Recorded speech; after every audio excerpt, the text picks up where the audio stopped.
Hello all, welcome to SMS channel. Hi అండి అందరికీ. ఈరోజు నేను మన నోటికి పుల్ల పుల్లగా టేస్టీగా తినే కొద్దీ తినాలి అనిపించేలాగా మామిడికాయ పులిహోర రెసిపీని ప్రిపేర్ చేస్తున్నానండి. మామిడికాయ అని అనగానే మన నోటి నుంచి తెలియకుండానే నీళ్ళు ఊరుతూ ఉంటాయి కదా, ఆ పులుపుదనానికి తినాలి అనిపిస్తూ ఉంటుంది కదా. మరి ఇంకా లేట్ చేయకుండా రెసిపీలోకి వెళ్ళిపోదామా. మామిడికాయ పులిహోరకి కావాల్సిన పదార్థాలు: పల్లీలు, కరివేపాకు, కాజు, శనగపప్పు, పచ్చిమిరపకాయలు, జీలకర్ర, ఆవాలు, మినప్పప్పు, అలాగే మామిడికాయలు. మామిడికాయ పులిహోరకి మనకి కంపల్సరీగా మామిడికాయలు కావాలి కదండి. కానీ మనకి మామిడికాయలు ఏ సీజన్లో అంటే ఆ సీజన్లో దొరకవు కదా. సో దొరికిన టైంలోనే ఇలా ఐస్ ట్రేస్లోనే తురుముని తీసుకొని గుజ్జుని ఇలా పెట్టుకోవడం వల్ల మనము 1 year పాటు స్టోర్ చేసుకోవచ్చు. సో దీన్ని ఇప్పుడు మనం ఈజీగా ఇలా క్యూబ్స్లా తీసుకొని పులిహోరకి యూజ్ చేసుకోవచ్చు. ముందుగా స్టవ్ ఆన్ చేసుకొని ఒక కడాయి తీసుకోవాలి. దాంట్లో ఒక 3 to 4 tablespoons వరకు ఆయిల్ని వేసుకోవాలి. ఆయిల్ కొద్దిగా హీట్ అయిన తర్వాత ఆవాలు, జీలకర్ర, మినప్పప్పు, శనగపప్పు, పల్లీలు, కరివేపాకు, పచ్చిమిరపకాయల్ని వేసుకొని ఒకసారి బాగా కలుపుకోవాలి. మనకి అన్నీ బాగా ఫ్రై అవ్వాలండి. ఇవన్నీ బాగా ఫ్రై అయిన తర్వాత దీంట్లోనే కాజుని కూడా వేసుకోవాలి. ఇప్పుడు మనకి బాగా రోస్ట్గా అయిపోకూడదు, అలాగే వేగకుండా ఉండకుండా చక్కగా మనకి అన్నీ ఒక సమపాలలో వేగేలాగా చూసుకోవాలి. దానివల్లనే మనకి పులిహోర చక్కగా మంచి టేస్ట్ వస్తుంది.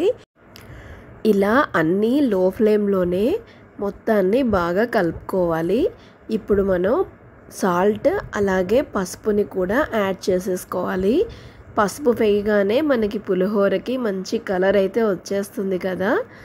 సో చూడండి, ఇక్కడ నేను చూపిస్తున్నాను. ఈ విధంగా మంచిగా కలర్ వచ్చిన తర్వాత మ్యాంగో క్యూబ్స్ని పక్కన పెట్టుకున్నాం కదా, ఆ క్యూబ్స్ని కూడా వేసుకొని ఇక్కడ నేను చూపిస్తున్నట్టుగా గరిటెతో మెత్తగా మెదుపుకోవాలి.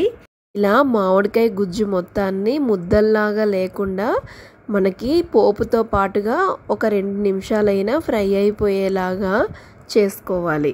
ఇప్పుడు రైస్ కూడా మనకి చాలా పొడి పొడిగా ఉండాలి.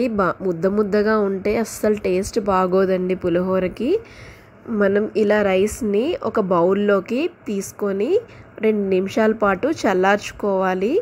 దాంట్లోనే ఇప్పుడు రెడీగా చేసుకున్న పోపు మొత్తం ఉంది కదా, ఇది అంతా వేసేసుకొని రైస్ విరిగిపోకుండా స్లోగా పైనుంచి కింద వరకు ఇలా ఇక్కడ చూపిస్తున్న విధంగా మొత్తాన్ని బాగా కలుపుకోవాలి.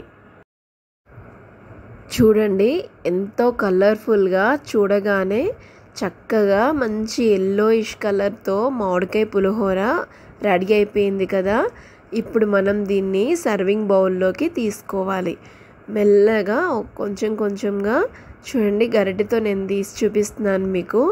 ఇలా పొడి పొడిలాడుతూ బౌల్లోకి తీసేసుకొని వేడివేడిగా హాట్గా సర్వింగ్ బౌల్లోకి తీసుకొని సర్వ్ చేసుకోవాలి.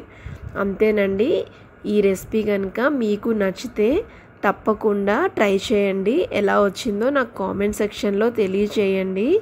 పులిహోర అనేది కామన్గా అందరం ఇంట్లో చేసుకునే రెసిపీయే, కాకపోతే చిన్న చిన్న టిప్స్ యూజ్ చేస్తూ చేయడం వల్ల ఇంకొంచెం పర్ఫెక్ట్గా అయితే చేయగలం.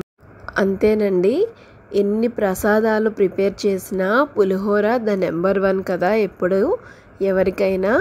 సో అందరి ఇంట్లో ఇలా తప్పకుండా ప్రిపేర్ చేసి మొదటిగా నైవేద్యంలాగా దేవునికి పెట్టుకొని అందరం తినడం వల్ల చాలా హెల్తీగా బాగుంటుంది. Thank you for watching. ఈ వీడియో కనుక మీకు నచ్చితే తప్పకుండా లైక్ చేయండి, షేర్ చేయండి, సబ్స్క్రైబ్ చేసుకోండి. Bye bye.